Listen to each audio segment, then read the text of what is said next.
नमस्कार साथियों, स्वागत है आपका हमारे YouTube चैनल मनमोहन क्लासेस पर, जिसमें मैं मनमोहन सविता आज आपके लिए लेकर आया हूं 9 सितंबर 2021 से बनने वाले सभी top most important current affair question. यह करंट अफेयर क्वेश्चन सभी के सभी कुमार गौरव सर, जो कि करंट अफेयर के बादशाह हैं, उनकी क्लास नोट्स हैं। तो यदि आपको वीडियो पसंद आए, अच्छी लगे तो एक बार दोस्तों के साथ शेयर कर देना और चैनल पर यदि नए आए हो तो उसे सब्सक्राइब कर लेना। तो आइए शुरुआत करते हैं आज के हम करंट अफेयर की। इससे पहले उठा लीजिए आप अपने पेन कॉपी पेपर को और करते हैं आइए आज परीक्षा की खोपड़ा में छेद।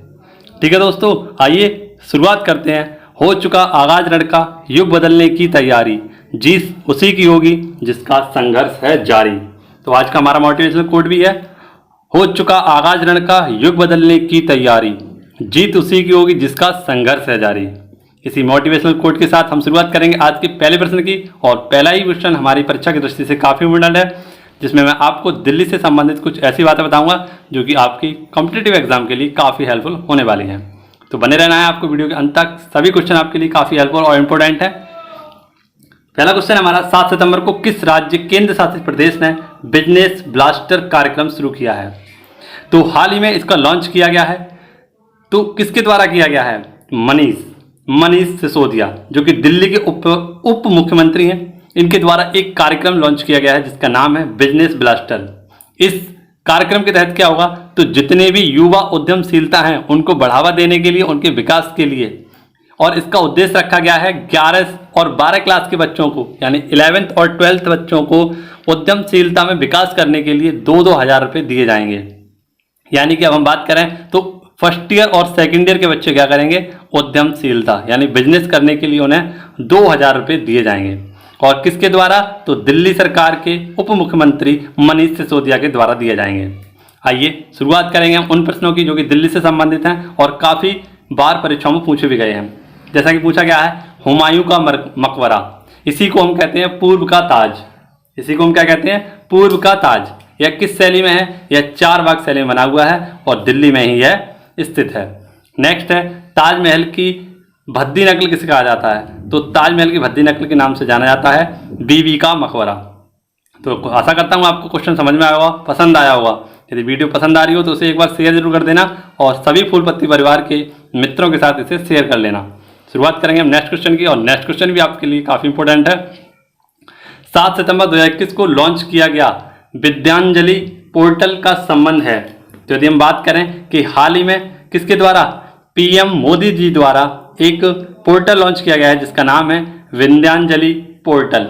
इस पोर्टल का संबंध किससे है? तो जितने भी दानदाता स्वयं सेवक हैं वह अपनी पसंद के किसी भी सरकारी स्कूल में सहायता प्रदान कर सकते हैं, यानी वित्तीय सहायता प्रदान कर सकते हैं। कोई भी व्यक्ति दानदाता, जैसे हम कहेंगे दानदाता या स्वयं सेवक, अपनी पसंद के किसी भी सरकारी स्कूल में वित्तीय सहायता प्रदान कर सकता है, जिसके लिए वह किसका यूज करेगा? तो विद्यांजलि पोर्टल का यूज करेगा। यह किससे संबंधित हो जाएगा? तो शिक्षा से संबंधित हो जाएगा। और इसे लॉन्च किया गया है किसके द्वारा? तो प्रधानमंत्री नरेंद्र मोदी जी के द्वारा स्टार्ट किया गया है। अब हम बात करेंगे कुछ ऐसे पोर्टल पर जो हाल ही में करंट अफेयर से बने हुए हैं, इन्हीं पर हम चर्चा करेंगे। जैसे सार्थक पोर्टल, तो सार्थक पोर्टल यह किसके द्वारा? तो शिक्षक और छात्र के मध्य एक समग्र विकास के लिए सार्थक पोर्टल लॉन्च किया गया था। किसके तहत? तो NEP यानी न्यू एजुकेशन पॉलिसी 2020 के अंतर्गत इससे शिक्षक छात्र समग्र विकास के लिए सार्थक पोर्टल लॉन्च किया गया था। इसी के साथ हम बात करें सुपेक पोर्टल, यह किसके द्वारा? तो सर्वोच्च न्यायालय से संबंधित है और यह सुपेक पोर्टल सर्वोच्च न्यायालय से संबंधित है। आशा करता हूँ आपको यह क्वेश्चन समझ में आए होंगे। वीडियो को लाइक करते रहें और चैनल पर यदि नए हैं तो उसे सब्सक्राइब करते रहें। आइए शुरुआत करेंगे हम नेक्स्ट क्वेश्चन की। नेक्स्ट क्वेश्चन हमारा क्वेश्चन नंबर 3, और इस क्वेश्चन में मैं आपके लिए बताऊंगा सभी नए दिवस जिनकी हाल ही में 2020 और 2021 में इनकी शुरुआत की गई है। इन सभी प्रश्नों को मैं आपके साथ साझा करूंगा। तो आइए देखते हैं क्वेश्चन नंबर 3 क्या है हमारा। किस राज्य सरकार ने 17 सितंबर को सामाजिक न्याय दिवस के रूप में मनाने का निर्णय लिया है? यानी हाल ही में किस राज्य सरकार ने 17 सितंबर को सामाजिक न्याय दिवस के रूप में मनाने की बात कही है? एक नया दिवस स्टार्ट किया गया है किसके द्वारा? तो CM MK स्टालिन, जो कि कहाँ के मुख्यमंत्री हैं? तमिलनाडु के, इनके द्वारा इस दिवस की घोषणा की गई है। इस दिवस की घोषणा क्यों की गई है, किसके लिए की गई है, किसके उपलक्ष्य में इस दिवस को मनाया जाएगा? तो ई रामास्वामी, जो कि द्रविड़ आंदोलन के पिता तथा द्रविड़ मुनेन्द्र कड़कम पार्टी के संस्थापक हैं, इन्हीं के जन्म के दिवस को किस रूप में मनाया जाएगा? तो सामाजिक न्याय दिवस के रूप में मनाया जाएगा। तो कौन है ये? ई रामास्वामी। ये हैं द्रविड़ मुनेन्द्र कड़कम के संस्थापक, जिससे अभी तमिलनाडु के सीएम क्या हैं? तो सीएम बने हैं जिस पार्टी से, जिसका नाम है, हम DMK पार्टी के नाम से भी इसे जानते हैं। और UPSSC पेट एग्जाम में यह क्वेश्चन पूछा भी गया था। इसी हिसाब से आपके लिए काफ़ी इंपॉर्टेंट है, इसे आप याद कर लीजिए। अब हम बात करेंगे उन दिवसों पर जो हाल ही में करंट अफेयर से संबंधित है और इनको अभी हाल ही में इनकी स्टार्टिंग की गई है। जैसा कि पहला है हमारा भाला फेंक दिवस। भाला फेंक दिवस यह 7 अगस्त को मनाया जाता है। किसके रूप में मनाया जाता है? तो नीरज चोपड़ा के द्वारा इसी दिन भारत को पहला गोल्ड मेडल मिला था। किस खेल में? तो भाला फेंक दिवस में पहला गोल्ड मेडल दिया गया था। नेक्स्ट पराक्रम दिवस 23 जनवरी, यह सुभाष चंद्र बोस की जयंती पर बनाई जाती है और इसको अब पराक्रम दिवस के रूप में मनाया जाएगा। सुशासन दिवस यह 25 दिसंबर को मनाया जाता है अटल बिहारी वाजपेयी जी के जन्म दिवस के उपलक्ष्य में। नेक्स्ट है अंत्योदय दिवस, यह 25 सितंबर को मनाया जाता है पंडित दीनदयाल उपाध्याय के जन्म दिवस के उपलक्ष्य में। नेक्स्ट है विश्व हिंदी दिवस, यह 10 जनवरी को मनाया जाता है, जबकि राष्ट्रीय हिंदी दिवस 14 सितंबर को मनाया जाता है। विभाजन विभीषिका दिवस यह 14 अगस्त को मनाया जाता है। ठीक है दोस्तों, इसी के साथ हम बात करेंगे तमिलनाडु से संबंधित एक और करंट अफेयर प्रश्न की। डुगोंग संरक्षण केंद्र, हाल ही में पहला समुद्री गाय संरक्षण केंद्र खोला जाएगा। कहाँ पर? तमिलनाडु में। और यह पाक जल संधि से 500 किलोमीटर दूरी पर बनाया गया है।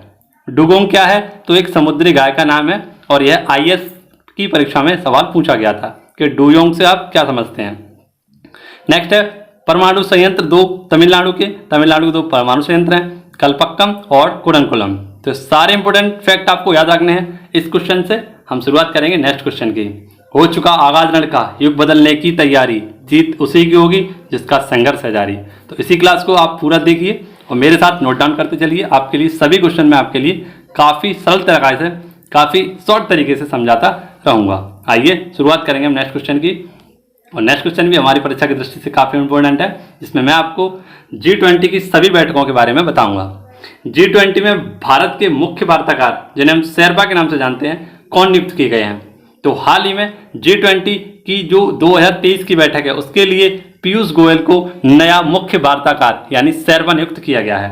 बात करें पीयूष गोयल प्रेजेंट टाइम में कौन है? तो यह वाणिज्य उद्योग मंत्री हैं। इससे पहले ये क्या थे? तो इससे पहले ये पूर्व रेल मंत्री थे।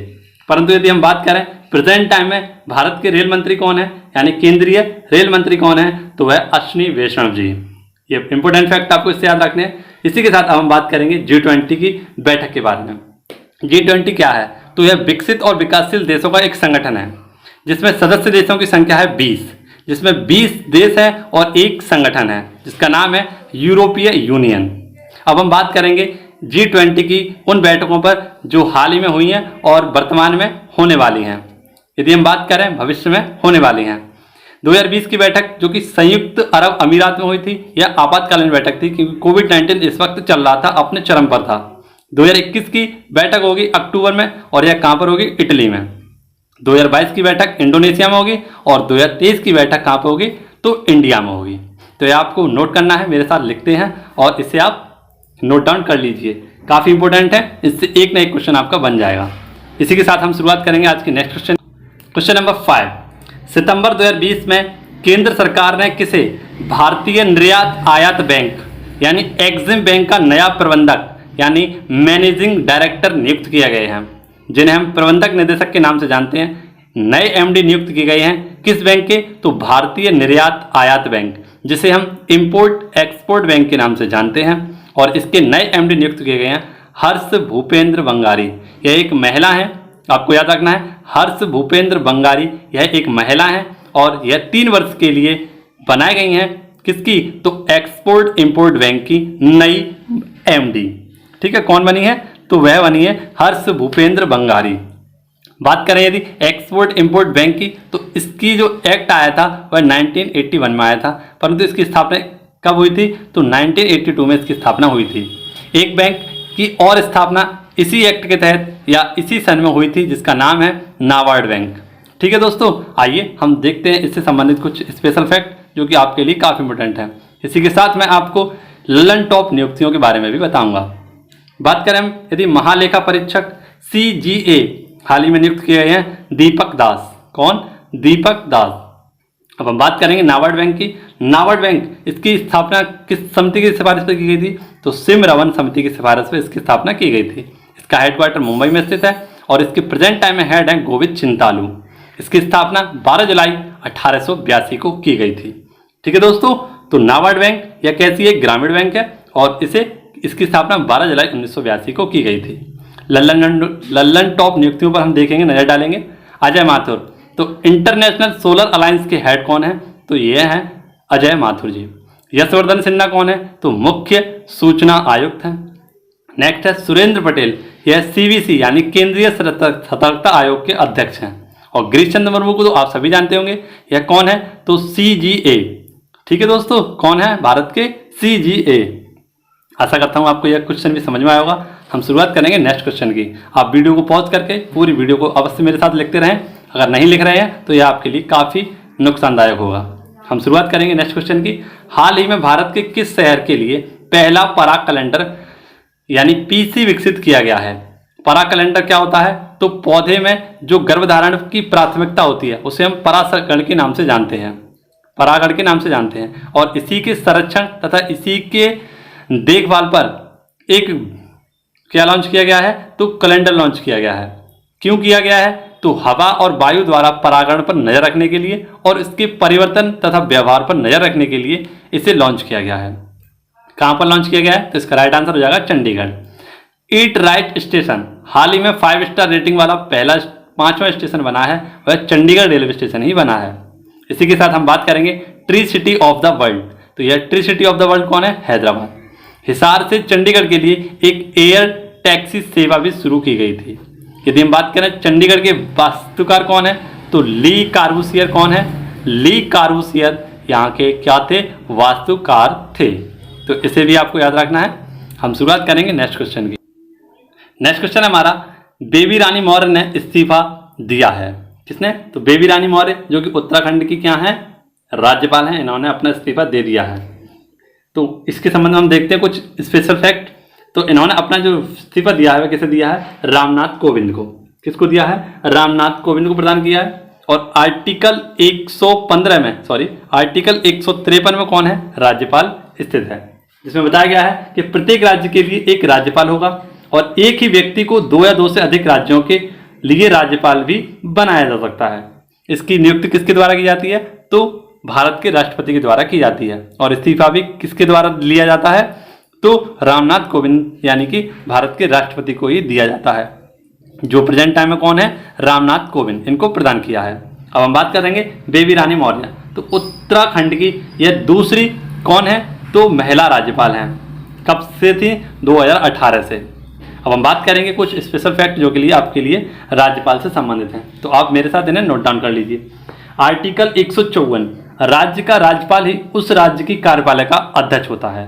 किसमें बताया गया है? तो आर्टिकल 154 में। वहीं पर यदि हम बात करें कि राज्यपाल के कार्यकाल को भारतीय संविधान के किस आर्टिकल में रखा गया है? तो आर्टिकल 156 में, जिसके तहत बताया गया है कि इसे 5 वर्ष के लिए नियुक्त किया जाता है, लेकिन जब तक राष्ट्रपति चाहे तब तक वह अपने पद पर बना रह सकता है। इसके बनने के लिए क्या क्या योग्यताएं होती हैं उन पर भी एक नजर डाल लेते हैं। वह भारत का नागरिक होना चाहिए, वह न्यूनतम 35 वर्ष का होना चाहिए, वह किसी भी लाभ के पद पर नहीं होना चाहिए, वह राज्य के विधानमंडल के किसी भी सदन का सदस्य नहीं होना चाहिए और वह विधानसभा सदस्य बनने की योग्यता रखता हो। यदि बात करें कि राज्यपाल को शपथ किसके द्वारा दिलाई जाती है?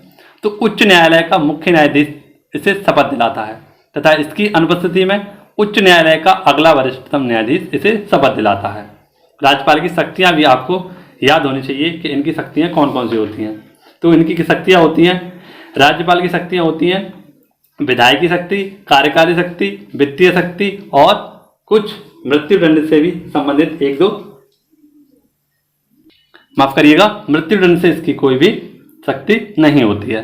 तो इतने से फैक्ट आपको राज्यपाल से याद रखने थे।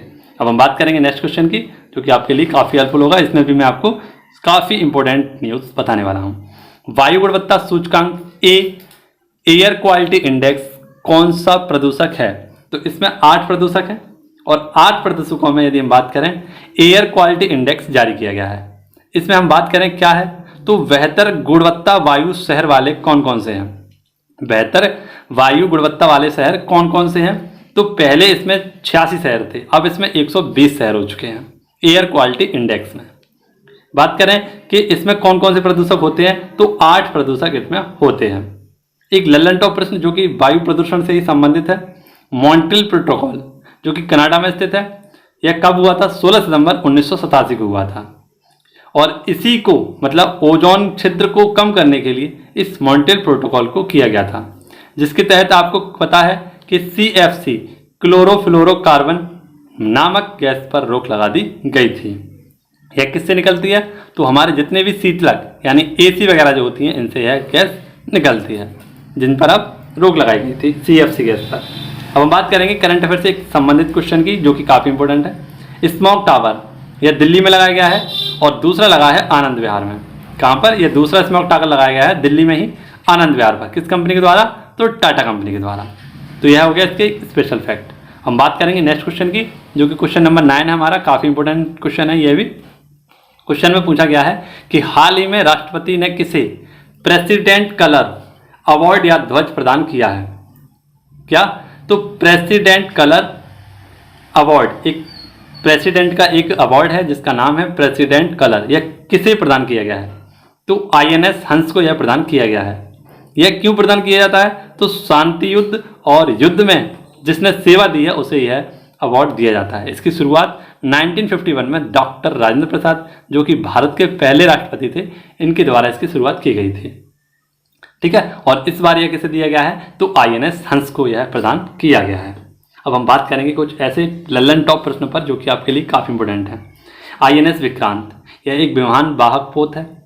INS ध्रुव यह न्यूक्लियर मिसाइल ट्रैक्ड शिप है।